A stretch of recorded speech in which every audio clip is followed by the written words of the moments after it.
Dr. Ramlin, this is one of the most notorious cases in American true crime history. What made you want to revisit the Dean Corll murder?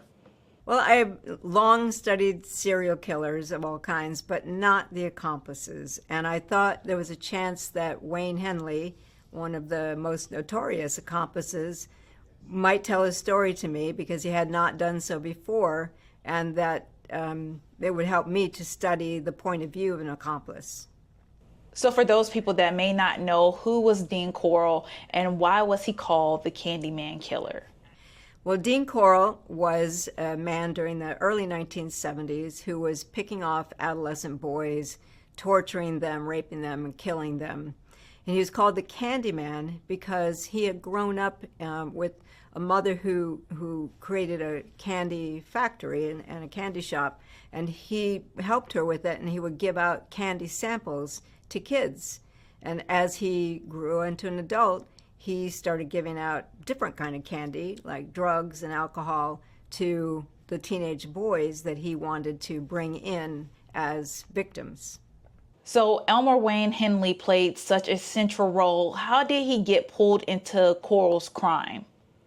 Well, it started with David Brooks, who was another teenage accomplice, and David Brooks was looking for kids who were dropouts or drug addicts or, sort of marginalized kids, and Henley was skipping school, so David Brooks kind of tagged along with him, thinking this might be a candidate for Dean Corll's treatment, and he brought him over, introduced him to Dean, and instead of becoming a victim, Wayne became one of the accomplices. So he came to it through a different accomplice. So there were a couple of different accomplices going on there.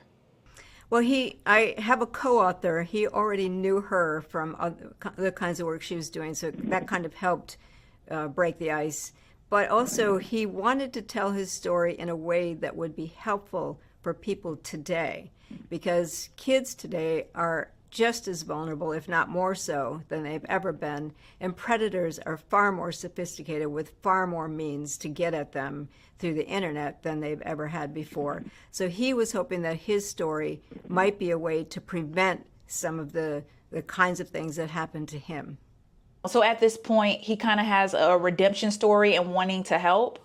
Yeah, I'm not sure he'd put it in as a redemption. I think it was, he didn't want to be known for the worst things that he ever did and when he was a teenager. And that's really, the image that we have of him. He hopes that he can at least use that bad experience for good. And that's, certainly. And also, he had not had his side of the story told before. He'd attempted to do it a few times, but it got twisted. And this was a way for him to actually be able to tell the truth about what happened to him. In 1973, Henley actually killed Corll. So how did that moment unfold, and what did it reveal about him?